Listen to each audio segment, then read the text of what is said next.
من الشيطان الرجيم.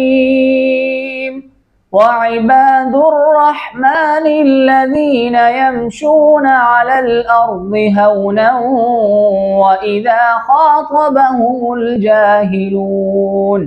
وإذا خاطبهم الجاهلون قالوا سلاما.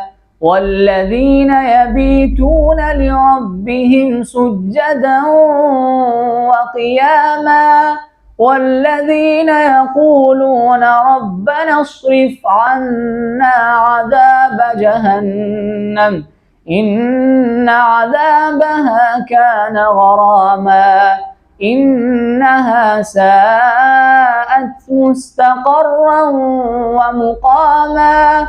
والذين إذا أنفقوا لم يسرفوا ولم يقتروا وكان بين ذلك قواما.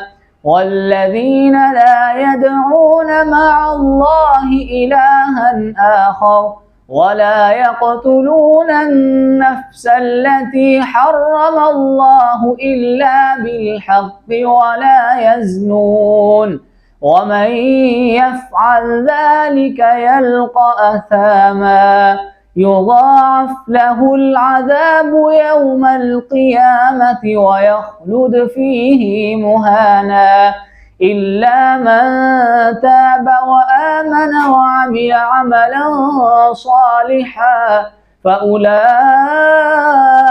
يبدل الله سيئاتهم حسنات وكان الله غفورا رحيما.